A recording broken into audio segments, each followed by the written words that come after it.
নমস্কার বন্ধুরা, AJP creation with রান্নাঘরে আপনাদের সকলকে স্বাগত জানিয়ে শুরু করছি আরও একটি নতুন পর্ব। আজ আরও একটি মজাদার নতুন ইন্টারেস্টিং রেসিপি নিয়ে হাজির হয়েছি আপনাদের সামনে। আজ আমি বানাবো আমের চাটনির রেসিপি।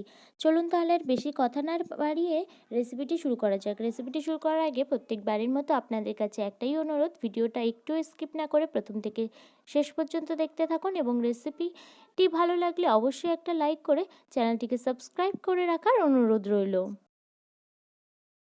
আমের চাটনি রেসিপিটি বানানোর জন্য এখানে কয়েকটা আমকে খোসা ছাড়িয়ে তারপর এরকম ছোট ছোট টুকরো করে কেটে ধুয়ে রেখেছি।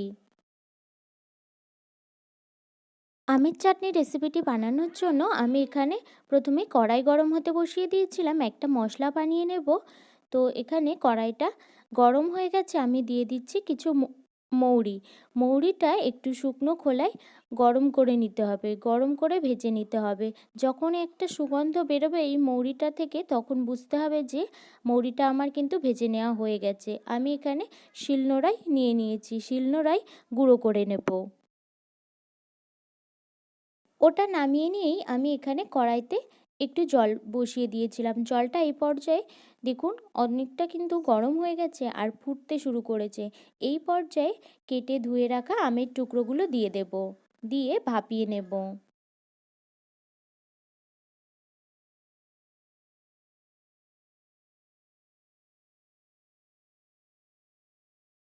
দেখুন বন্ধুরা, এই পর্যায়ে কিন্তু আমটা আমার ভাপিয়ে নেওয়া হয়ে গেছে, পুরোপুরি সিদ্ধ হয়ে গেছে।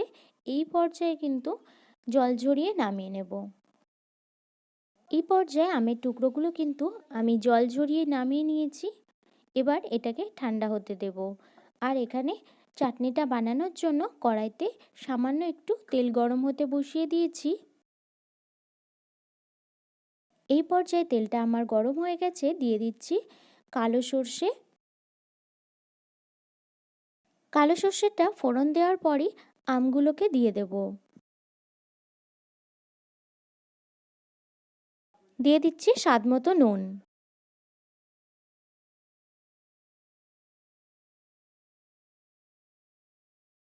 দেখুন বন্ধুরা, এই পর্যায়ে কিন্তু আমটা প্রায় গলে গেছে। এই পর্যায়ে দিয়ে দেব মিষ্টত্ব অনুসারে চিনি। আপনারা যেমন মিষ্টি খেতে পছন্দ করেন অথবা আপনারা যেরকম আম যেমন টক সেই অনুযায়ী অবশ্যই চিনিটা দেবেন। এই পর্যায়ে চিনিটা কিন্তু গলে গেছে, আমি এবার সামান্য একটু জল দিয়ে দেব।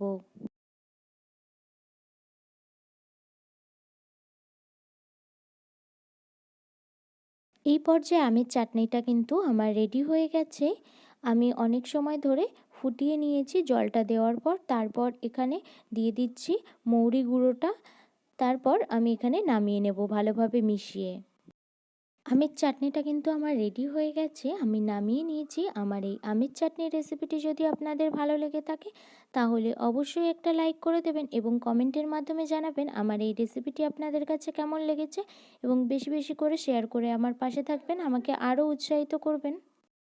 আর আপনি যদি আমার চ্যানেলে নতুন বন্ধু হয়ে থাকেন এবং আরও নিত্য নতুন ইন্টারেস্টিং মজাদার রেসিপির আপডেট পেতে চান, তাহলে প্লিজ আমার চ্যানেলটিকে সাবস্ক্রাইব করে পাশে থাকা বেল আইকনটি প্রেস করে অল নোটিফিকেশান অন করে রাখবেন, যাতে সমস্ত ভিডিওর আপডেট আপনি ঠিক সময় পেয়ে যান। আজ এই রেসিপিটি এই পর্যন্তই। আরও একটি মজাদার নতুন কোনো ইন্টারেস্টিং রেসিপি নিয়ে আপনাদের সাথে দেখা হবে আরও একটি নতুন পর্বে। ততক্ষণ সবাই সুস্থ থাকবেন, ভালো থাকবেন এবং সাবধানে থাকবেন।